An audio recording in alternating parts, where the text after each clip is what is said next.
Hello and welcome back to the world of mathematics. Maths की इस दुनिया में आप सभी का हार्दिक स्वागत है। Today we are going to start with question number 11। Okay, जेडबली क्वेश्चन के सेशन में हम लोग कंटिन्यू करेंगे क्वेश्चन नंबर 11 से। If the third term in binomial expansion of this is equal to 2560। वैसे ये सब भी क्वेश्चन नंबर 11 से क्वेश्चन नंबर 20 तक मैंने आपको होमवर्क में दिए थे। आपको लास्ट लेक्चर में आपको ये सभी क्वेश्चन होमवर्क में दिए थे और इसमें से बहुत सारे क्वेश्चन वैसे भी थे जो क्वेश्चन हमने ऑलरेडी सॉल्व कर लिए हैं उसी तरह के। तो मैं थोड़ी स्पीड से ये सभी क्वेश्चन को खत्म करूंगा। ओके, तो इस क्वेश्चन में थर्ड टर्म दिया है 2560। ओके, 2560 से T3 equal to 2560 and T3 मतलब हम कैसे लिख सकते हैं भाई? तो 5C2 फर्स्ट टर्म 1 का कितना भी पावर 1 रहेगा एंड सेकंड टर्म जो है वो x raise to log x base 2 और उसका पावर क्या है भाई? तो यहाँ पे जो नीचे होगा वही power, that is equal to 2560। Okay, तो यहाँ से क्या करेंगे भाई? 5C2 मतलब 5 4 जा 20 by 2 that is 10। So 10 into ये हो जाएगा x रेज टू, ये तो आपको पता है ना, x raise to a whole raise to b। तो ये दोनों मल्टीप्लाई हो जाते हैं, तो यहाँ पे ये दोनों मल्टीप्लाई हो गए 2 log x बेस 2। ठीक है, दैट इज इक्वल टू 2560। अब ये दोनों जीरो कैंसल, तो बचा क्या? ये 2 raise to x raise to something equal to 256। ठीक है, 256 मतलब एक्चुअल में होता कितना है भाई? तो हो जाएगा 2 रेज टू 8। ठीक है, 2 रेज टू 8। अब यहाँ पे देखने लायक चीज़ क्या है कि मैं दोनों साइड अब लॉग लगा देता हूँ, क्योंकि इस तरह के क्वेश्चन हमने ऑलरेडी सॉल्व कर लिए हैं जिसमें log x बेस 2 और यहाँ पे भी x है। तो मैं दोनों साइड log जिसका बेस 2 हो ऐसा ले लेता हूँ। तो log x raise to 2 log x base 2, ठीक है, जिसका बेस 2 होगा that is equal to log 2 raise to 8 जिसका भी बेस क्या होगा 2। ठीक है, तो मैंने ये दोनों चीज अलग से दे दी, log 2, बाकी सब कुछ तो था ही बराबर। अब ये जो पावर है उसको मैं आगे ले लेता हूं, तो ये क्या बन जाएगा देखो, 2 टाइम्स log x बेस 2, ठीक है, इनटू log x बेस 2। ये बचा मेरे ख्याल से, है ना, ये पावर पूरा आगे चला गया, तो बचा क्या? log x base 2 that is equal to 8, है ना, क्योंकि 8 into log 2 base 2 and log 2 base 2 तो हमेशा ही क्या होगा 1, so that is equal to 8। ठीक है, अब log x बेस 2 जो है उसको मैं ले लेता हूं से, चलो t ले लेता हूं, है ना, तो ये हो जाएगा 2 into t equal to 8, hence t square equal to 4।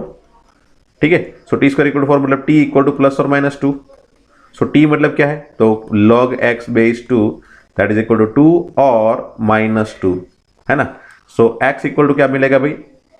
x equal to 2 raise to 2 that is 4 और x equal to 2 raise to minus 2 that is equal to 1/4।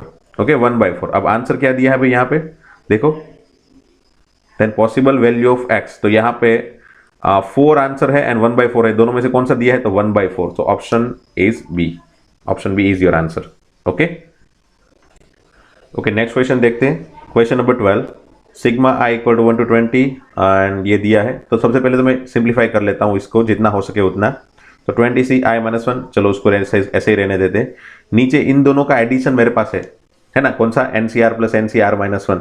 तो ऊपर सिमिलर है एंड नीचे एक का फर्क है, देखो दोनों में एक का फर्क है। अब नीचे एक का फर्क है तो डेफिनेटली हम वो फॉर्मूला लगा सकते हैं NCR प्लस NCR-1 का। तो उस फॉर्मूला के हिसाब से ये क्या बन जाएगा भाई देखो, सिग्मा, बाकी सब कुछ तो एज इट इज रहेगा, ये ऊपर भी 20ci-1, नीचे क्या बन जाएगा ये? तो ऊपर n में एक बढ़ जाएगा, मतलब 20 में एक बढ़ जाएगा दैट इज 21c, नीचे जो बड़ा होगा वो that is i। Okay, 21ci, ऊपर 20ci-1 एंड उसका क्यूब लेना है एंड देन पावर जो है वो k/21 है। ओके, अब यहां से एक इंपॉर्टेंट चीज जो मैंने मेरे ख्याल से आपको एनसीईआरटी के लेक्चर में भी बताई थी, मतलब एनसीईआरटी के पोर्शन में बाय चांस या फिर परम्यूटेशन कॉम्बिनेशन में बताई थी, कि याद हो तो कभी भी एनसीआर या फिर एनसीआर ऐसे भी लिखते हैं बराबर, NCR equal to n/r, n-1cr-1 हम ऐसे कर सकते हैं। मेरे ख्याल से मैंने पीएनसी चैप्टर में बताया था। समझ लो यहाँ पे लिखा है 25c10, अगर मुझे चाहिए 24 and 9 फॉर्म, 9 का फॉर्म, 24 and 9 का फॉर्म चाहिए, तो मैं 25/9 इंटू 24C9 ऐसा कर सकता हूँ, है ना। क्या कर सकता हूँ 24C9, मतलब ये जो 25 एंड 10 है उसको मैंने बाहर भेज दिया 25 एंड 10 के रेशियो में, एंड दोनों में एक एक कम कर दिया, दोनों में एक एक कम कर दिया। तो जैसे कि यहाँ पे 21 में एक कम करें तो 20, आई में एक कम करेंगे तो i-1, मतलब इसको इस तरह के फॉर्मूला में अगर मैं अप्लाई करूं, इसके अंदर ये फॉर्मूला अप्लाई कर दूं तो डेफिनेटली ये 20C i-1 ऊपर नीचे कैंसिल हो जाएगा। तो चलो अप्लाई करते हैं। सिग्मा एज इट इज ऊपर बन गया, देखो 20C i-1 as it is divided by ये 21 divided by i into 20C i-1, like this we can get, okay, that is equal to k by 21, ये फॉर्मूला के हिसाब से, ठीक है, ये फॉर्मूला के हिसाब से। और इसकी प्रैक्टिस के लिए मैंने एग्जांपल छोटा सा बता दिया यहाँ पे साइड में। अब आप ये दोनों को कैंसिल कर सकते हो, ये दोनों को कैंसिल कर सकते हो, and whatever we are getting, क्या मिलेगा मुझे, सिग्मा ये i ऊपर चला जाएगा divide by 21 whole cube equal to k by 21। अब जब भी कांस्टेंट सिग्मा के अंदर आए ना, जब भी कांस्टेंट, समझ लो यहाँ पे k है, ये r है, ये r इक्वल टू समथिंग लिखा है, r equal to 1 to n, तो मैं k को तो हमेशा ही कांस्टेंट फॉर्म समझ के बाहर ही भेज दूंगा, है ना। k को हमेशा ही कांस्टेंट समझ के क्या कर दूंगा, बाहर भेज दूंगा। तो मैंने यहाँ पे कांस्टेंट क्या है, तो 1/21 का क्यूब, तो उसको मैंने बाहर भेज दिया, उसका कोई काम नहीं है, मतलब अंदर, है ना, क्योंकि हमको जो चाहिए वो क्या है, i के फॉर्म, i इक्वल टू 1 से लेके क्या था, 1 से लेके 20, ओके, i इक्वल टू 1 से लेके 20। तो अब ये i क्यूब हो गया, i इक्वल टू 1 से लेके 20, okay, that is equal to k by 21। अब मेरे ख्याल से ये यहाँ पे अगर आपको फॉर्मूला याद नहीं भी हो सकता है, बराबर, ये क्या हो गया देखो, अगर मैं 1 की वैल्यू रख दूँ, 1 2 3 ये सब वैल्यू रख दूँ, तो 1 cube plus 2 cube plus 3 cube ऐसा कुछ बन जाएगा, है ना। ये क्या बन जाएगा भाई, ये चीज, तो 1 cube plus 2 cube plus 3 cube plus 4 cube, ऐसी कुछ चीजें बन जाएगी अप टू 20 क्यूब। तो इसका फॉर्मूला मेरे ख्याल से आपको अभी तो याद नहीं है, फिलहाल याद नहीं भी होगा, बाई चांस अगर याद है तो अच्छी बात है, बट अगर फॉर्मूला याद नहीं है तो याद कर लो, क्योंकि चैप्टर नंबर 9 में इसका फॉर्मूला हम पढ़ेंगे, है ना। क्या फॉर्मूला है इसका, तो n/2 n+1 होल स्क्वायर, ये सब ये पूरा है इसका स्क्वायर। n मतलब क्या, तो यहाँ पे n मतलब 20, n मतलब 20, ठीक है। तो ये फॉर्मूला अप्लाई करने पे यहाँ पे क्या बन जाएगा, ये फॉर्मूला अप्लाई करने पे ये 1/21 का स्क्वायर बचेगा, एक 21 कैंसिल कर लेता हूं मैं, ठीक है। यह बन गया, यहाँ पे बन जाएगा n/2 मतलब 20/2 इंटू 20 + 1 होल स्क्वायर, ठीक है, इक्वल टू k, ठीक है। तो ये देखो 21 जो है उसका स्क्वायर, और यहाँ पे 21 का स्क्वायर कैंसिल हो गया, ये अल्टीमेटली 21 है, उसका स्क्वायर ही बनेगा, तो वो 21 का स्क्वायर और ये 21 का स्क्वायर कैंसिल हो गया, बचा क्या, तो 20/2 विच इज 10, एंड 10 का भी स्क्वायर, तो 10 का स्क्वायर क्या हो जाएगा भाई 100, that is equal to k। यही आंसर मेरे ख्याल से होना चाहिए, यहाँ पे k ही पूछा है, तो k इक्वल टू 200, खत्म, बस यही आंसर है, ओके। और एक और चीज, मैं ये सब, ये जो आपको दिखा रहा हूं ना, ये सब वीडियो में जो समझा रहा हूं, उसमें आप जब भी लिख रहे हो अपनी बुक में, जो भी वीडियो का जो भी सेशन में, आपकी बुक में जो भी, आपकी फेयर बुक में जो भी आप लिख रहे हो, उसमें आप एक चीज हमेशा ही ध्यान रखना, 10 मिनट के बाद लिखना वो सब कंटेंट। पहले 10 मिनट का वीडियो देखो फिर उसको लिखो, वापस 10 मिनट का वीडियो देखो फिर उसको लिखो, है ना। साथ साथ में लिखोगे तो होगा क्या, कभी कभी कुछ कैलकुलेशन मैंने समझाने के लिए साइड में लिखी होती है, तो वो भी आप लिख देते हो, क्योंकि मैं अब होमवर्क वगैरह चेक करता हूं तो बहुत सारे स्टूडेंट ऐसे भी करते हैं, ऐसे दिखाई दे रहे हैं मुझे कि जो मैं जो एक्स्ट्रा रफ वर्क कर रहा हूं तो वो रफ वर्क भी साथ में ही लिख देते, है ना। तो वो रफ वर्क आपको साथ में नहीं लिखनी है भाई, आपको तो फेयर बुक बनानी है जिसमें से देख के आपको इन फ्यूचर पढ़ना है भाई, है ना। ये सब कुछ आपको रिफर करना है आगे जाके, तो डेफिनेटली आपको इस तरह से सब कुछ लिखना है जिससे आप इन फ्यूचर सब कुछ रेफरेंस ले सको, है ना। तो ऐसा करो कि 10-10 मिनट का वीडियो देखो फिर लिखो, अगेन 10 मिनट का वीडियो देखो फिर लिखो, ताकि कोई भी कंटेंट जो मैं यहाँ पे बता रहा हूँ उस कंटेंट में एग्जैक्टली जो भी चीज बताने वाला हूँ वो एग्जैक्टली पता चले, एंड उसके बाद वो कंटेंट आपको जो अच्छा लगे, जो अच्छा नहीं लगे, जो रफ वर्क है वो नहीं लिखना है। अगर आपको पता चले कि ये नोट्स जैसी चीज है तो उसको नोट्स जैसी चीज करके साइड में लिख सकते हो, ये कुछ एग्जांपल ही है तो ये उसको एग्जांपल के फॉर्म में लिख सकते हो, नोट्स है, फॉर्मूला है, उसको अलग से लिख सकते हो, तो वो सब कुछ आप अपने हिसाब से मैनेज कर पाओगे अपनी बुक में, रेफरेंस अपनी फेयर बुक में, ठीक है। तो समझ लो ये जो फॉर्मूला है, एक सिंपल सा फॉर्मूला है, सिर्फ मैंने के बाहर निकाला है, तो ये एज अ फॉर्मूला आपने लिख दिया साइड में, है ना, क्योंकि के बाहर निकाला है, बस एज अ फॉर्मूला आपने ये साइड में लिखा, तो वो परफेक्टली लिख पाओगे आप अगर आपने 10 मिनट का वीडियो परफेक्टली देखा और उसके बाद मैनेज करोगे तो। ठीक है, तो ये खास ध्यान रखना, जब भी आप लिखो तो 10 मिनट 15 मिनट पहले देखो फिर लिखो, अगेन 10-15 मिनट देखो फिर लिखो, है ना, ताकि आपका रेफरेंस परफेक्टली बना रहे, है ना, और आपकी फेयरबुक परफेक्ट बने।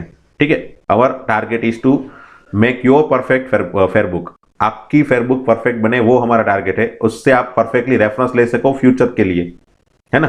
खास करके ये तो जेडब्ल्यू वाला कंटेंट है, 2 साल के लिए चलाना है हमको, तो 2 साल के बाद भी यही बुक हम रेफर करेंगे। सो डेफिनेटली 2 साल के लिए ये बुक रेफर करनी है तो परफेक्ट ही बनानी पड़ेगी। ओके ओके, क्वेश्चन नंबर 13 देखते हैं। The positive value of lambda for which the coefficient of X square in this expression is 720। अब कोफिशिएंट की बातें की है तो हमने शॉर्टकट याद रखा, शॉर्टकट याद किया। अब यहां पे लिखा क्या है, एक्स स्क्वायर इंटू समथिंग का पावर 10, बराबर। तो ये टोटल जो मल्टीप्लीकेशन है उसका कोफिशिएंट जो है, उसमें जो कोफिशिएंट है ना एक्स स्क्वायर का, वो फाइंड करना है।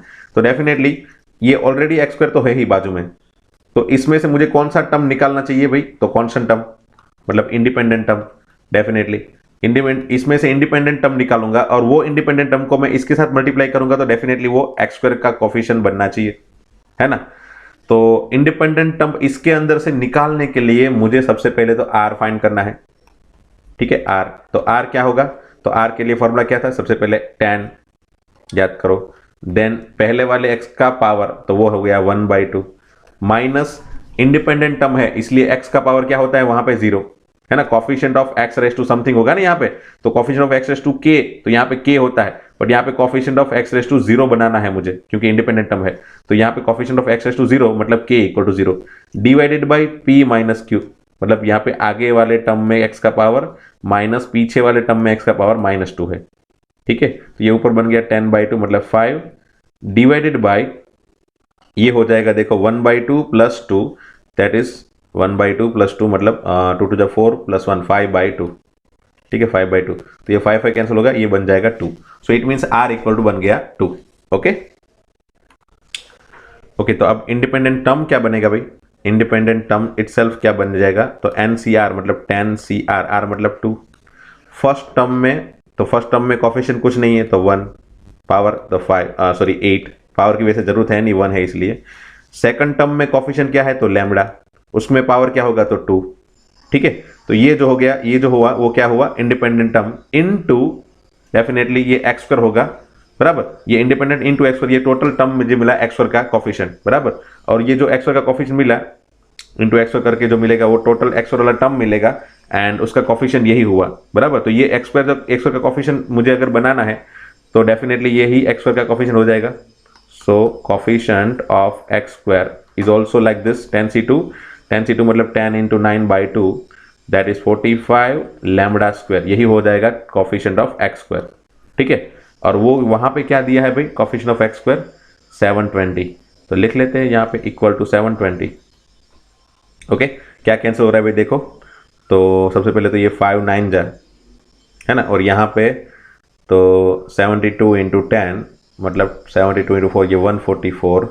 ठीक है, तो lambda square equal to 144/9, cancel नहीं भी करना हो तो कोई बात नहीं, लैम्बडा इक्वल टू डायरेक्टली लिखा दो, 144 का स्क्वायर रूट क्या होगा 12/3, है ना, 12/3 प्लस और माइनस 12/3 मतलब हो जाएगा 4। सो लैम्बडा इक्वल टू प्लस और माइनस 4। ठीक है, तो हमारे ऑप्शन में 4 दिया है, so that is our answer. Okay okay, next question देखते हैं 14 नंबर। 50CR into 50 minus R C 25 minus R. वैसे कोई हिंट है नहीं डायरेक्टली, तो कोई फॉर्मूला की डायरेक्टली तो नहीं दिख रही है, बराबर। बस ये दोनों चीज़ का मल्टीप्लिकेशन है, तो हम अगर कुछ भी हिंट नहीं है तो क्या कर सकते हैं, इन दोनों के सेपरेट फॉर्मूला अप्लाई कर देते हैं, बराबर, सेपरेट फॉर्मूला अप्लाई कर देते हैं। और ये सिग्मा के ऊपर नीचे जो चीज़ें हैं ना वो लिखने की बार बार जरूरत होती नहीं है, रेफरेंस के लिए ऊपर हमारे क्वेश्चन में दिया होगा तो वो रेफरेंस के लिए जब भी जरूरत पड़े तो वहां से देख लेनी चाहिए, बराबर, ताकि इतना टाइम से हो ऊपर नीचे ये बार बार लिमिट लिखनी ना पड़े। 50CR मतलब 50 factorial divided by 50 minus R factorial into R factorial into 50 minus R factorial, बराबर, ये ऊपर वाले का फैक्टोरियल डिवाइडेड बाय नीचे वाले का भी फैक्टोरियल पहले लिख लेता हूं, इनटू ये दोनों का सब्ट्रैक्शन, है ना, ये दोनों का सब्ट्रैक्शन। तो ये दोनों का सब्ट्रैक्शन क्या होगा फिर 50 minus R minus 25 plus R, R R cancel होगा तो 50 माइनस 25 मतलब 25 फैक्टोरियल डायरेक्टली लिख रहा हूं भाई, कंफ्यूज मत होना, equal to K into 50C25। Okay, अब यहां पे कुछ ना कुछ जुगाड़ ऐसा होगा जिसमें 50C25 यहां पे कहीं पे क्रिएट होगा, है ना। पहले तो जितना हो सके उतना कैंसिल कर ले, ठीक है, यही कैंसिल हो रहा है और कुछ कैंसिल नहीं हो रहा है। तो 50C25 मतलब एक्चुअल में होता क्या है 50C25 मतलब 50 फैक्टोरियल बाय 25 फैक्टोरियल इनटू ये दोनों का सब्ट्रैक्शन वो भी 25 फैक्टोरियल। मतलब ये चीज अगर मुझे चाहिए, अगर मिल जाए तो अच्छी है, अच्छी बात है। तो ये 50 फैक्टोरियल तो है, 25 फैक्टोरियल भी है और एक 25 फैक्टोरियल चाहिए। तो मैं क्या कर रहा हूं, एक्स्ट्रा 25 फैक्टोरियल ऊपर नीचे मल्टीप्लाई कर लेता हूं, है ना।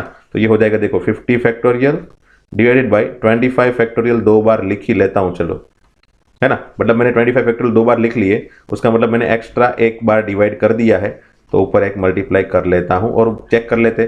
फिर ये बचे दो टर्म, है ना, ये तो मैंने लिख लिया, ये ऊपर वाला भी लिख लिया बराबर, और एक्स्ट्रा 25 फैक्टोरियल भी लिखा, उसको मैंने ऊपर मल्टीप्लाई कर दिया। तो ये दोनों चीजें इसके नीचे, तो वो हो जाएगी देखो R factorial into 25 minus R factorial, ठीक है, that is equal to K into 50C25। देखो अब कुछ कमाल होगा, ये जो है वो क्या है 50C25, ये जो है वो क्या है 50C25, ठीक है, इनटू ये जो है, इसको नोटिस करो, ये जो है वो किसका फॉर्मूला है, this one is the formula of 25CR, check करो, है ना, that is equal to K into 50C25। Okay, अब ये तो कांस्टेंट है डेफिनेटली। अब मैंने थोड़ी देर पहले ही बताया था कांस्टेंट इनटू समथिंग जो भी हो, कांस्टेंट को तो हमेशा ही बाहर निकाल दूंगा मैं, तो कांस्टेंट को बाहर निकाल देते चलो। ये 50C25 को मैंने बाहर निकाल दिया सिग्मा के अंदर से, बचा क्या, तो 25CR where R equal to 0 to 25, ये दिया था क्वेश्चन के अंदर। अब मुझे जरूरत पड़ेगी तो मैंने लिख लिया, ठीक है, ये निकाल देता हूं। अब ये देखो यहां पे कैंसिल हो रहा है, ये दोनों चीजें कैंसिल हो गई बराबर। अब ये जो है ना, ये बहुत सारे स्टूडेंट तो डायरेक्टली इसका आंसर लिख लेते दैट दिस इज 2⁻25 बराबर, 2⁻25 कैसे, देखो आर की वैल्यू 0 रखो, क्या हो जाएगा ये 25C0, फिर आर की वैल्यू 1 रखो, क्या होगा 25C1, आर की वैल्यू 2 रखो, क्या होगा 25C2। ऐसे सभी वैल्यू रखते रखते जाओगे तो ये लास्ट में आर इक्वल टू 25 रखना है, इक्वल टू के। तो आपको भी याद है और मुझे भी याद है, NC0 से लेके NCN तक का एडिशन का फॉर्मूला क्या था 2⁻n, है ना। PNC में हमने 3-4 क्वेश्चन में ऐसे फॉर्मूला यूज किए थे, मेरे ख्याल से आपको अभी तो परफेक्टली पता चल गया होगा वो formula, NC0 plus NC1 plus NC2 up to NCN, इसका एडिशन का फॉर्मूला है 2⁻n मतलब 2⁻25, दैट इज इक्वल टू के। सो मेरा आंसर हो गया 2⁻25, option C. Okay okay, so let us start with question number 15। The sum of real value of x for which the middle term in the binomial expansion is equal to 5670, मतलब middle term जो है वो खुद क्या है 5670, ये दिया है मिडल टर्म। अब डेफिनेटली मिडल टर्म फाइंड करना है तो हमको भी पता है कौन सा फॉर्मूला है भाई, तो n+1/2 या फिर n+2/2 या फिर n+3/2 ना, तुरंत ये तीनों फॉर्मूला याद किए। अब कौन सी वैल्यू रखने पे कौन से ये 8 n इक्वल टू 8 किस में रखने पे आंसर बनेगा भाई, तो डेफिनेटली ये मिडल यहाँ पे n इक्वल टू 8 रखूंगा तो 8+2 that is 10/2। So if I put n equal to 8 in this one then I can get the answer which is 5, है ना।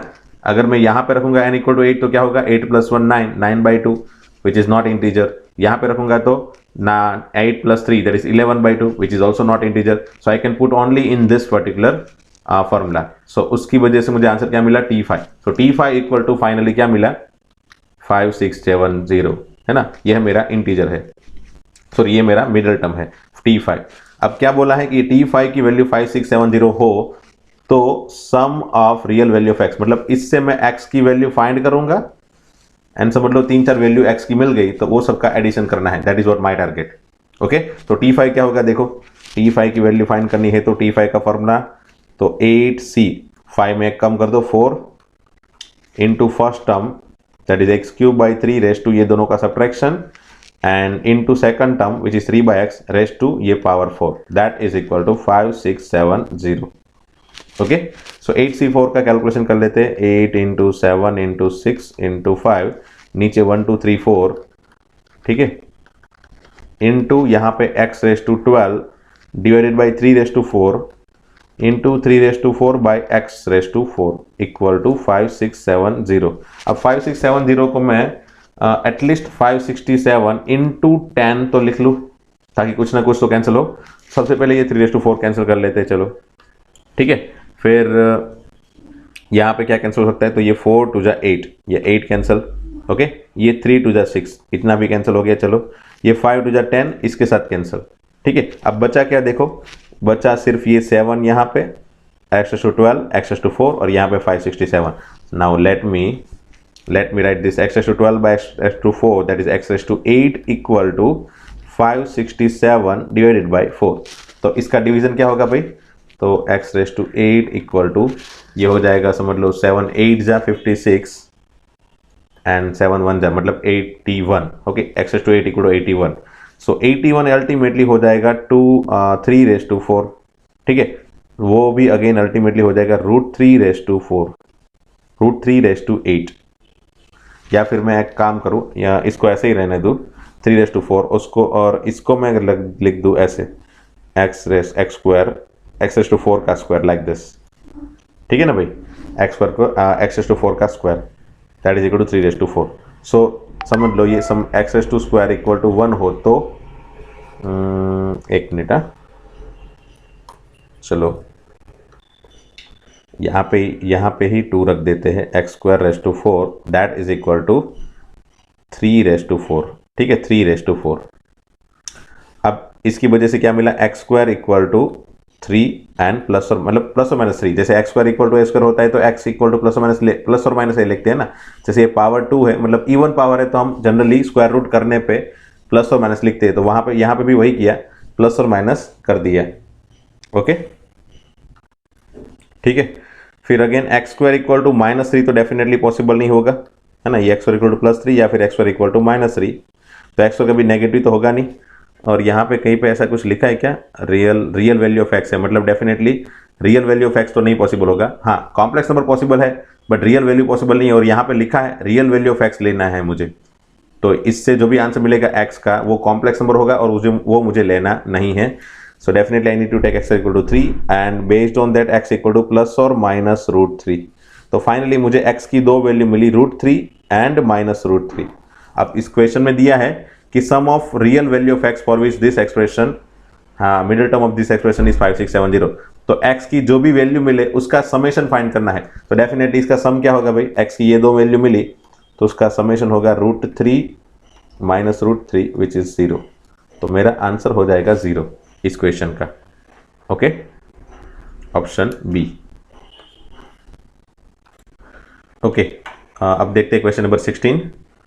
20CR 20C0, सी यहाँ पे इसको नोटिस करो, 20C0 20C1 20C2 up to 20CR, ठीक है, 20CR तक पीछे वाले टर्म, एंड आगे वाले टर्म में भी क्या दिखा, यहाँ से पीछे से चालू करो, 20C0 20C1 20C2 up to आगे वाले सभी टर्म 20CR तक, है ना। मतलब ये जो है ना, ये लास्ट टर्म, उसके आगे वाला टर्म यहाँ पे जो भी लिखेंगे वो टर्म क्या होगा भाई, यहाँ पे कौन सा टर्म लिखेंगे हम, एग्जैक्टली इसके आगे वाला, तो वो होगा 20C1 into 20CR-1 like this, है ना। तो ये 20C0 20C1 20C2 20C3 पीछे से अगेन वही सीरीज जो यहाँ पे आगे से चालू हुई थी, है ना, यहाँ पे आगे से चालू हुई थी 20C0 20C1 20C2, वही सीरीज यहाँ पे पीछे से चालू हुई 20C0 20C1 20C2 up to कहाँ तक, तो 20CR तक, है ना, अप टू 20CR तक। और यहाँ पे वही सीरीज आगे से 20C0 20C1 20C2 up to 20CR तक है।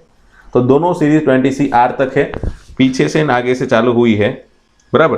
तो इस तरह के जब भी क्वेश्चन दिखाई दे, बराबर, इस तरह के जब भी क्वेश्चन दिखाई दे, इसका डायरेक्टली फॉर्मूला लगा दो 40CR, 20 का डबल 40CR, है ना, this is equal to 40CR। अब ये क्यों आया, तो वो फिलहाल भूल जाओ थोड़ी देर के लिए, क्योंकि ये जो है ना, इसका ये जो फॉर्मूला 40CR बनाने की जो झंझट है ना, वो बहुत कॉम्प्लिकेटेड है, 1 प्लस एक्स रेस टू, ये 1 प्लस एक्स रेस टू 20 का फॉर्मूला एक तरफ से लिखेंगे, फिर x प्लस 1 रेस टू 20 का फॉर्मूला दूसरी तरफ से इसका फॉर्मूला भी लिखेंगे, दोनों तरफ से ये फॉर्मूला लिखा। से 1 प्लस एक्स रेस टू 20 का फॉर्मूला लिखा तो कैसे लिखा, 20c0 plus 20c1 into x plus 20c2 into x पर ऐसे लिखेंगे, बराबर, up to 20c20 into x raise to 20 ऐसे लिखते हैं। And x plus 1 raise to 20 का फॉर्मूला हम कैसे लिखते हैं भाई, तो 20c0 into x raise to 20 plus 20c1 into x raise to 19 plus up to इस तरह से हम ये 20c20 into x raise to 0, तो इस तरह से फॉर्मूला लिखेंगे। और इसके बाद जनरली क्या करते हैं, तो अप टू यहाँ पे 20cr रख देते हैं, बीच में 20cr into x raise to r, और यहाँ पे भी 20cr into x raise to 20 minus r, ऐसा कुछ होगा, बराबर। Then generally x raise to फिर मल्टीप्लाई करते हैं ये दोनों को मल्टीप्लाई करते हैं यहाँ पे, इसको और इसको, और यहाँ पे सिमिलरली इसको भी मल्टीप्लाई किया जाता है, तो यहाँ पे 1 प्लस एक्स रेस टू 40 हो जाएगा। और ये इन दोनों के मल्टीप्लीकेशन में एक्स रेस टू आर का कॉफिशिएंट, कौन सा, एक्स रेस टू आर का कॉफिशिएंट कौन सा मिलेगा अभी देखो, तो एक्स रेस टू आर का कॉफिशिएंट क्या होगा भाई, तो ओके सॉरी, इसको भी वही तरीके से लिखना होता है, 1 प्लस एक्स रेस टू 20 का ही ये फॉर्मूला बना देंगे। एंड यहाँ पे भी वही आएगा 0, फिर यहाँ पे एक्स रेस टू 1, फिर यहाँ पे अप टू ये r, बराबर। अब एक्स रेस टू r का कॉफिशिएंट यहाँ पे, तो यहाँ पे एक्स रेस टू r का कॉफिशिएंट क्या होगा, तो इन दोनों को मल्टीप्लाई करेंगे तब एक्स रेस टू r का कॉफिशिएंट बनेगा 20c0 इंटू 20cr, वो यहाँ पे पहला टर्म है देखो। फिर इनको 20c1 को और इसके आगे वाले टर्म को यहाँ पे, वहाँ पे क्या होगा 20cr minus 1 into x raise to क्या होगा r माइनस 1, बराबर। तो ये x और ये x raise to r minus 1 ये दोनों मल्टीप्लाई होगा तो एक्स रेस टू r हो जाएगा, तो यहाँ पे ये दोनों जो होगा वो 20c1 इंटू 20cr माइनस 1 होगा, देखो, है ना।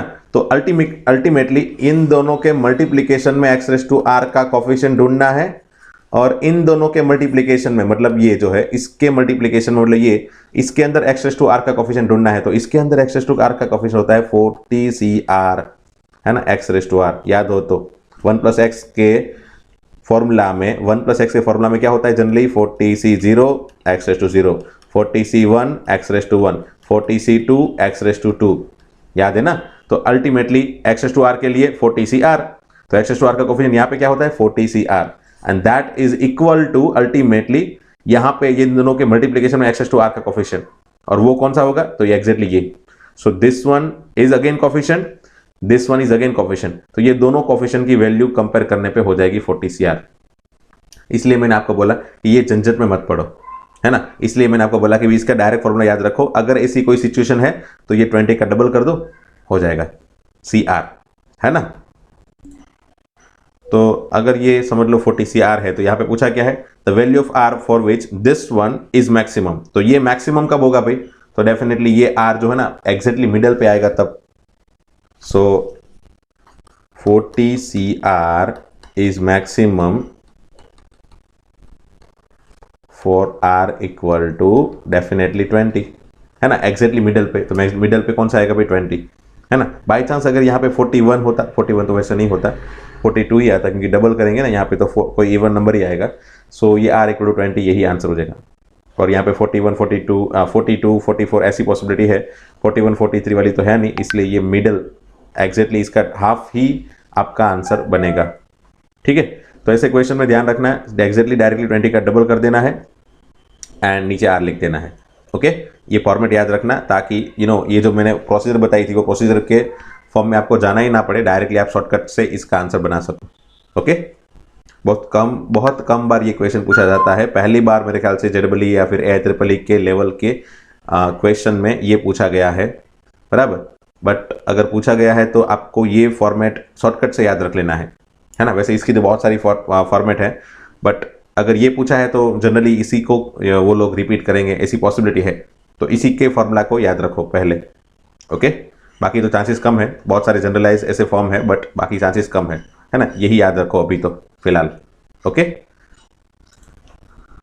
x plus 10⁻50 plus x minus 10⁻50 question number 17 में इसका फॉर्मूला हमको परफेक्टली पता है ना, बहुत बार प्रैक्टिस कर लिया अभी तो, 2 टाइम्स, बीच में प्लस है तो कौन सा फॉर्मूला, 50c0 से स्टार्ट करना है, 50c0 x रेस टू दोनों का सब्ट्रैक्शन एंड ये क्या बोलेंगे पीछे दूसरा क्या है भाई x एंड 10 रेस टू 0, तो 10 रेस टू 0 लिखने की जरूरत नहीं है, plus 50c1 sorry 2 into x raise to 48 into 10 raise to 2 बराबर 10 square, plus 50c4 into x raise to 46 into 10 raise to 4, plus इस तरह से चलते चलते लास्ट में 50c50 into x raise to 0 बराबर एंड 10 रेस टू 50। तो ये हो जाएगा क्या बोलते हैं इसका एक्सपांसन बराबर, इसका एक्सपांसन ये हो गया। अब इसको यहाँ पे उन लोग ने कंपेयर किया है a0 plus a1x plus a2x square up to a50 x raise to 50 के साथ कंपेयर करना है, एंड मुझे फाइंड करना है a2 एंड a1, मतलब मुझे फाइंड करना है a2 and a1 sorry a0, ठीक है। तो अल्टीमेटली मुझे फाइंड करना है एक्स स्क्वायर का कोफिशिएंट एंड कांस्टेंट। तो यहां पे एक्स स्क्वायर का कोफिशिएंट क्या बनेगा भाई देखो, तो एक्स स्क्वायर का कोफिशिएंट तो इसके एग्जैक्टली आगे बनना चाहिए था, तो वो टर्म बना दिया हो तो अच्छा रहता ना भाई, तो चलो बना ही देता हूं, इसी को बना लेते हैं। ये 48 हो जाएगा, तो यहाँ पे एक्स स्क्वायर और ये 10 का पावर हो जाएगा 48, और उसके बाद लास्ट में हो जाएगा ये 50c50 एक्स रेस टू 0, वो लिखने की जरूरत नहीं है, 10 रेस टू 50, ठीक है। तो अब मेरे ख्याल से ये मिल गया मुझे एक्स स्क्वायर का कोफिशिएंट, है ना, एक्स स्क्वायर का कोफिशिएंट क्या मिला, ये दोनों टर्म, एंड a0 कांस्टेंट, तो ये कांस्टेंट अकेला यही कांस्टेंट होगा, है ना, यही कांस्टेंट अकेला होगा। ओके ओके चलो, तो फिर फटाफट से मैं a0 बना लेता हूं। a0 क्या बनेगा भाई, तो ये 2 तो है ही भाई, 2 तो है, दोनों के साथ मल्टीप्लाई करेंगे तो 2 टाइम्स 50c50, फिलहाल वैसे मैं लिख लेता हूं, वैसे इसकी वैल्यू तो 1 है, बट सिर्फ दिखाने के लिए कि भाई ये a0 है into 10 raise to 50, and a2 क्या है भाई, a2 तो 2 times 50c48 into 10 raise to 48, ठीक है। ये एक्स स्क्वायर का कोफिशिएंट जो भी है वो a2 है, एक्स स्क्वायर का कोफिशिएंट जो है वो a2 है, एंड ये जो है वो कांस्टेंट है, तो एक कांस्टेंट टर्म एंड एक एक्स स्क्वायर का कोफिशिएंट, ये दोनों मुझे इसमें से निकाल के a0 एंड a2 के साथ कंपेयर करना है। अब मुझे फाइंड करना है रेशियो, ठीक है, क्या फाइंड करना है, रेशियो। तो a2 by a0 equal to, a2 मतलब क्या है 2 इंटू 50c48 मतलब 50c2 into 10 raise to 48 divided by a0 मतलब 2 इंटू 50c50 मतलब 1 इंटू 10 रेस टू 50, ठीक है। अब जितना हो सके उतना कैंसिल कर लो, तो यहाँ पे नीचे 10 का स्क्वायर बनेगा, है ना। अब फाइनली ऊपर 50c2 मतलब 50 इंटू 49 डिवाइडेड बाई 2 बराबर, और नीचे एक्स्ट्रा एक 100 तो है ही, 100 अभी 1000 नहीं 100, okay. And based on that मैं यहाँ पे और एक कैंसिल कर लेता हूँ, तो फाइनली मेरा आंसर बन जाएगा 49/4 and that is 12.25, option A, है ना। 49/4 मतलब होगा 12.25, ओके। तो ये क्वेश्चन बहुत ही ज़्यादा इजी था, मतलब मेरे ख्याल से ये क्वेश्चन आराम से आप लोग खुद भी सॉल्व कर पाते अगर आपने ट्राई किया होता तो, और आपने सॉल्व कर दिया है तो अच्छी बात है, very good. Okay next question देखते हैं, question number 18, ratio of fifth term from beginning to fifth term from end. Exactly same question हमने देखा था एनसीईआरटी की बुक में भी, बराबर, वहाँ पे 6 टर्म था मेरे ख्याल से, और यहाँ पे कुछ था पता नहीं, बट ऐसा ही क्वेश्चन था। तो याद करो T5 fifth term from the beginning and fifth term from the and, तो आर्थ टर्म फ्रॉम द एंड का फॉर्मूला क्या था, n माइनस आर प्लस 2, है ना। यहाँ पे क्या है फिफ्थ टर्म, तो r की जगह फिफ्थ लिख दो, सो n मतलब 5, n मतलब ये 10 माइनस 5 प्लस 2, है ना, n minus R plus 2, formula क्या है n minus R plus 2, r की जगह क्या लिखना है, फिफ्थ टर्म है फ्रॉम एंड, तो r की जगह फिफ्थ लिखो, 5 लिखो, n मतलब पावर लिखो, ठीक है। सो 10 माइनस 5 प्लस 2, ओके। तो ये दोनों फॉर्मूला से मुझे मिला T5 बाई, ये क्या हो जाएगा भाई, T5 बाई 10 प्लस 2, 12 माइनस 5 मतलब 7। सो मुझे T5 एंड T7 का रेशियो बनाना है, और कुछ नहीं करना है ना, T5 एंड T7 का रेशियो बनाना है। तो डेफिनेटली वो रेशियो क्या होगा भाई देखो, तो T5 by T7 equal to, T5 मतलब 10C, T5 मतलब 10C4, है ना, 10C4, क्योंकि आपको पता है यहाँ पे जितना यहाँ T5 लिखा है तो यहाँ पे एक कम करके लिखते हैं, into first term raise to, ये दोनों का subtraction which is 6, second term जो भी लिखा है 2 इंटू 3⁻⁴ एक काम करते हैं, यहाँ पे मैं फर्स्ट टर्म को a लिख देता हूँ थोड़ी देर के लिए, raise to subtraction, and second term को b लिख देता हूँ, बराबर। b क्या है, ये नीचे वाला पावर, नीचे भी वही प्रोसीजर है तो दोनों में पहले अप्लाई कर देते हैं, उसके बाद a एंड b की वैल्यू रख देंगे। tan c4 नीचे tan c, इसमें से भी एक कम कर दो, 7 में एक कम करो 6, फर्स्ट टर्म रेस टू ये दोनों का subtraction which is 4 and second term raise to 6। तो यहाँ पे आप पहले तो ये दोनों को कैंसिल कर लो, tan c4 and tan c6 हमेशा ही कैंसिल होगा, है ना।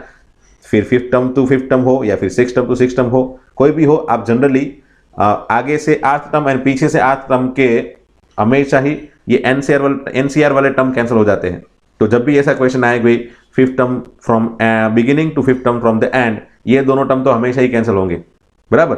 और अगर आपको शॉर्टकट याद भी रखना हो तो वैसे शॉर्टकट वगैरह याद नहीं रखोगे तो भी चल जाएगा, क्योंकि बहुत सारे शॉर्टकट याद रखोगे तो भूल जाओगे, बराबर। तो यहाँ पे देखो a⁶/a⁴, तो ये कैंसिल होके बन गया a² ऊपर, ये नीचे हो गया b², ठीक है, a²/b², अल्टीमेटली a/b का स्क्वायर, ठीक है, a/b का स्क्वायर। अब a एंड b की वैल्यू रख दो, a क्या है, a मतलब 2⁻⁴, 2⁻⁴, नीचे b क्या है भाई, नीचे b जो है वो 1/2 इंटू 3⁻⁴, 1/2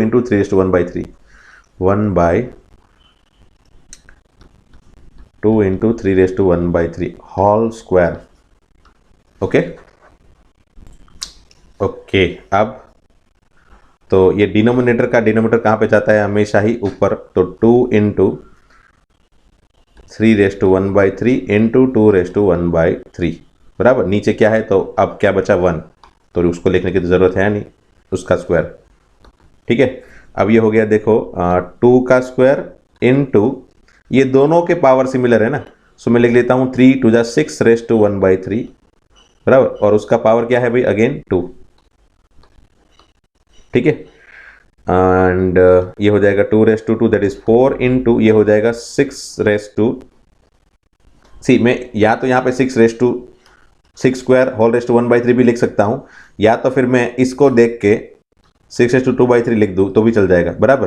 बट इसमें से कोई मीनिंग नहीं निकलेगा ना, यहाँ पे ऑप्शन में कोई मीनिंग दिखाया नहीं, इस तरह का 2/3 पावर दिखाया नहीं है, है ना। तो मैं क्या कर देता हूँ, ये जो है ना, ये 2 मतलब ये इस तरह के फॉर्मेट में लिख लेता हूँ उसको, है ना। 2 को अंदर भेज दिया, 1/3 को बाहर भेज दिया। याद हो तो हमने स्टार्टिंग के फंडामेंटल लेक्चर में बताया था, ये दोनों एक दूसरे के साथ इंटरचेंज हो सकते। तो 2 को अंदर भेज दिया, 1/3 को बाहर भेज दिया, तो इससे मुझे 6² मिला, और 6² को मैं लिख लेता हूँ 36, और उसका पावर हो जाएगा 1/3, ठीक है। एक टर्म यहाँ पे ही लिखता हूँ मैं, देखो 6 का स्क्वायर रेस टू 1/3 ऐसे, बराबर। और इसको मिटा देते, ये तो सिर्फ साइड में दिखाने के लिए था। And now what I can write, 4 into 6 का स्क्वायर मतलब 36 रेस टू 1/3, बराबर 1/3। अब इस तरह का फॉर्मेट मुझे आंसर में दिखाई दे रहा है भाई, देखो 4 इंटू 36 रेस टू 1/3, तो ये रहा 4 into 36 raise to 1/3 is to 1, नीचे कुछ नहीं है तो क्या है, नीचे 1 है। सो डेफिनेटली ये हो गया रेशियो, है ना, ये हो गया रेशियो आपका ये दोनों का T5/T7, okay, option C, option C, okay. तो ये इस तरह के क्वेश्चन में ना आप पहले ए बी समझ के पहले इस तरह से सिंप्लीफाई कर लेना, ताकि आपको कैलकुलेशन में ज़्यादा टाइम ना देना पड़े।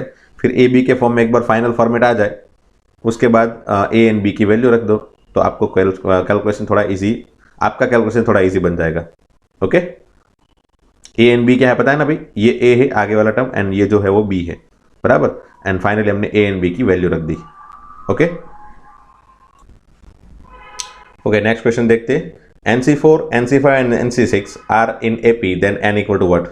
वैसे ये क्वेश्चन बाइनोमियल थ्योरम का तो गिन ही नहीं पाएंगे, क्योंकि बाइनोमियल थ्योरम की इसमें कोई जरूरत है ही नहीं, डायरेक्टली लिख दिया है NC4, NC5, NC6 are in AP।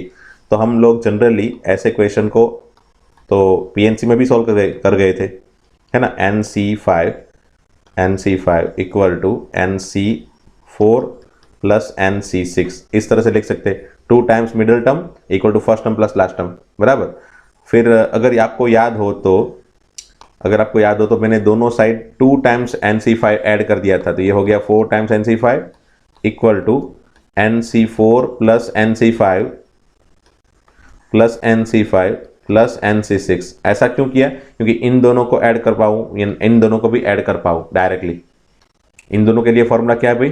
तो n ऊपर इजी, ऊपर सिमिलर है, नीचे एक का फर्क है, तो ऊपर वाले में एक बढ़ा दो, नीचे वाले में बड़ा वाला term, that is 5। Again in दोनों के लिए फॉर्मूला क्या होगा?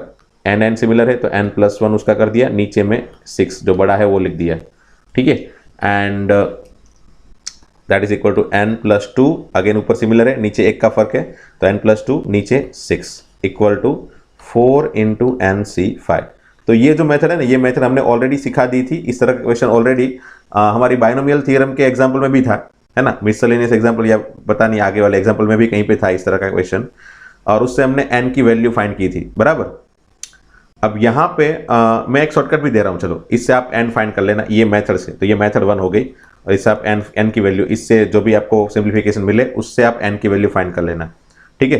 तो ये हो गई मेथड 1, बराबर। अब मेथड 2 में आपको एक शॉर्टकट दे रहा हूँ, शॉर्टकट आपको याद रखना है, अगर याद रख सकते हो तो। मैंने डायरेक्टली शॉर्टकट इसलिए नहीं दिया है क्योंकि कभी कभी शॉर्टकट भूल जाते हैं स्टूडेंट, है ना, और अगर शॉर्टकट भूल जाते हैं तो फिर उसका इलाज क्या? तो उसका इलाज यही है, ये है ना। आपको ये मेथड फॉलो करके आपको आंसर बनाना है कि middle term into 2 equal to first term plus last term. फिर ये इस तरह की जब भी सिचुएशन आए, NC5 बीच वाला जो टर्म है ना NC5, वो दोनों साइड ऐड कर दो 2 बार, एंड फाइनली इस तरह के फॉर्मेट से जितना हो सके उतना सिंप्लीफाइड फॉर्म बनाओ, एंड फिर इसको इसका फॉर्मूला लगा दो, इसका फॉर्मूला लगा दो, एंड जितना हो सके उतना कैंसिल करके n के फॉर्म में एक क्वाड्रेटिक इक्वेशन जनरली बनेगा, और वो क्वाड्रेटिक इक्वेशन को सॉल्व करोगे तो आपकी n की वैल्यू मिल जाएगी, बराबर। और इसमें शॉर्टकट में क्या है? तो शॉर्टकट में एक n का फॉर्मूला डायरेक्टली याद रखा है, हम लोग ने बना दिया है कि n इक्वल टू क्या बनेगा? तो n इक्वल टू बनेगा 4r+1, ये जो भी फाइनली, अच्छा सबसे पहले शॉर्टकट के लिए ये फॉर्मेट क्या है? NCR-1 NCR, if NCR-1 NCR and NCR+1 R in AP, अगर ये तीन चीज AP में है तो, बराबर। तो फॉर्मूला क्या है? तो formula n equal to R के फॉर्म में आंसर बनेगा क्योंकि नीचे R है, तो n equal to 4r+1 plus और माइनस अंडर रूट ऑफ ये 4 का डबल 8r, उसमें एक ऐड कर दो, किसमें? 8 में, तो 8 में एक ऐड करेंगे, बराबर। 4r का डबल, पहले मैंने क्या बताया हिंट के लिए? 4r का डबल, बराबर। ये मुझे मिला 8, अब इसमें एक ऐड कर दो तो क्या मिल जाएगा? 9। ये तो सिर्फ मैंने आपको समझाने के लिए या फिर याद रखने के लिए छोटी मोटी हिंट दे दी कि यहाँ पे 8r+9 लिखना है डिवाइडेड बाई 2, बस। अब r की वैल्यू क्या होगी भाई? यहाँ पे r की वैल्यू जो मिडल में नीचे होगा ना, वो r की वैल्यू है ना। तो हमारे क्वेश्चन में NC4 NC5 NC6 है, तो r क्या होगा? 5। r क्या होगा? 5। तो r की वैल्यू में अगर यहाँ पे 5 रख दूं तो मुझे फाइनली आंसर क्या मिलेगा? देखो r इक्वल टू 5 रखने पे 5 4 जा 20 प्लस 1 21 प्लस और माइनस अंडर रूट ऑफ, यहाँ पे r की जगह 5 रखने पे 8 5 जा 40 प्लस 9 विच इज 49, ठीक है, डिवाइडेड बाई 2। सो ये बन जाएगा n इक्वल टू 21 प्लस और minus 7 by 2, it means 21 plus 7 which is 28 by 2 14, और 21 माइनस 7 विच इज 14 बाई 2 7। तो ये दोनों मेरे आंसर तुरंत तैयार हो जाते हैं अगर आपको फॉर्मूला याद है तो, है ना। अगर ये फॉर्मूला याद है तो मेरे ख्याल से अगर आप चाहो तो याद रख सकते हो, थोड़ी प्रैक्टिस करनी पड़ेगी, बट याद रखना चाहते हो तो कर सकते हो याद, बराबर। पर किसके लिए है ये? NC समथिंग ये तीनों के तीनों कंसेक्यूटिव होने चाहिए, एंड अगर वो तीनों जो है वो AP में दिए है तो n की वैल्यू क्या होगी? डिपेंड्स ऑन R, n की value depends on R, and R की वैल्यू ऐसे ही वैल्यू रख के, R की वैल्यू रख के, यहाँ पे कुछ ना कुछ नंबर दिए होंगे ना, से 1 2 3 या 3 4 5 व्हाटएवर, वो जो भी नंबर दिए उसमें से मिडिल वाले टर्म से R उठाओ, यहाँ पे रखो, एंड फाइनली आंसर बनाओ। ओके, तो यहाँ पे आंसर मिला, हमको आंसर मिला 7 एंड 14, तो 7 तो दिया नहीं है ऑप्शन में, इसलिए 14 is my final answer. Okay, अगर बाय चांस ये मेथड भूल गए, ये फॉर्मूला भूल गए, तो आपको ये मेथड 1 फॉलो करनी है, इसलिए मैंने आपको मेथड 1 पहले ही दे दी थी। ओके, मेथड 1 की कैलकुलेशन आपको परफेक्टली पता है, आई नो दैट। अगर नहीं पता है you can ask me any time. Okay, finally question number 20 देखते हैं। चलो, the total number of irrational term in the binomial expansion of this one. याद करो, number of irrational term find करना है तो number of rational term find कर लेते हैं। हमने शॉर्टकट ऑलरेडी दे दिया था इसका भी, बराबर। तो number of irrational term equal to total minus number of rational term, ठीक है ना, नंबर ऑफ रेशनल टर्म। अब नंबर ऑफ रेशनल टर्म कैसे फाइंड किया जाता है भाई? तो number of rational term find करने के लिए हमने ऑलरेडी फॉर्मूला बता दिया था कैसे होता है। चलो वो भी अप्लाई कर देते हैं। पहले तो टोटल कितने नंबर होंगे भाई, टोटल कितने टर्म्स होंगे इसमें? तो 60 पावर है ना, और ये बाइनोमियल है, बाइनोमियल में एंड बाइनोमियल एक्सपांशन है और पावर 60 है, तो उससे एक ज्यादा मतलब 61 टोटल टर्म्स होंगे, minus total number of irrational term कितने होंगे भाई? तो ये देखो total number of irrational term find करने के लिए मैं यहाँ पे बॉक्स बनाता हूं पहले, तो फिर डिवाइडेड बाय ऊपर पहले 60, नीचे यहां पे क्या लिखना होता है? एलसीएम। किसका एलसीएम भाई? तो ये 5 और 10 का एलसीएम, याद हो तो ये 5 और 10 का एलसीएम। उसके पहले मुझे हमेशा ही क्या चेक करना होता है? तो ये 7 और 3 जो भी है वो प्राइम होने चाहिए, है क्या? यस, 7 और 3 दोनों प्राइम है, तो वो प्राइम है, इसलिए मैंने ये 5 और 10 का एलसीएम ले लिया। एंड 5 और 10 का एलसीएम क्या हो जाता है भाई? तो वो हो जाएगा 10, ठीक है। यहां पे +1 ऐड करना है या नहीं करना है तो वो किसके ऊपर डिपेंड करेगा भाई? तो वो ये 60 एंड ये 5, मैंने शॉर्टकट बताई थी, याद करो शॉर्टकट। ये 60 जो है वो आगे वाले टर्म में जो यहां पे नीचे है ना उससे डिविजिबल है क्या? यस, डिविजिबल है, तो मुझे 1 ऐड करना है, ठीक है। चलो तो अब लिख दो फटाफट से आंसर, 61 माइनस ये 60/10 क्या होगा? 6, बराबर। उसका बॉक्स वो भी 6 +1, सो ये हो जाएगा फाइनली 61 - 7 विच इज 54। तो बहुत ही सिंपल हो गया ये शॉर्टकट, है ना। बिकॉज ऑफ दिस शॉर्टकट ये क्वेश्चन बहुत ही सिंपल हो गया।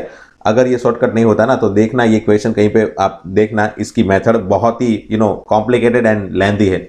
आई डोंट लाइक दैट, है ना। इसीलिए हम लोग ने शॉर्टकट इसका बना के रखा है ताकि आप फटाफट से इसके आंसर बना सको and without having any kind of confusion.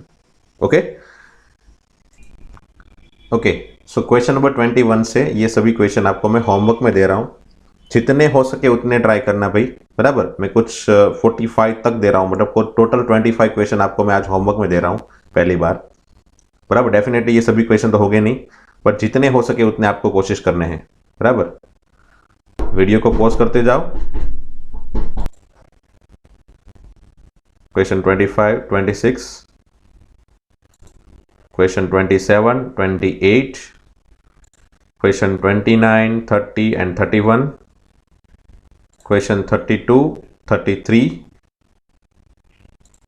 question 34, 35, question 36, 37, question 38, 39, question 40, 41, question 42, question 43, 44, ये उसके ऑप्शन, बराबर। फिर क्वेश्चन 45। ओके, इसमें बहुत सारे क्वेश्चन ऐसे हैं जिसकी आपको थियरी भी पता नहीं है। डेफिनेटली वो सब क्वेश्चन की थियरी में डेफिनेटली क्वेश्चन जब करवाऊंगा तब करवा दूंगा, बट जो क्वेश्चन स्टार्टिंग के है, मोस्टली स्टार्टिंग के जो क्वेश्चन है वो सभी क्वेश्चन आप ट्राई करना, आपसे मोस्टली क्वेश्चन हो जाएंगे, बराबर। ट्राई करना सभी क्वेश्चन को। तो दोस्तों मिलते चलो नेक्स्ट लेक्चर में। Thank you very much.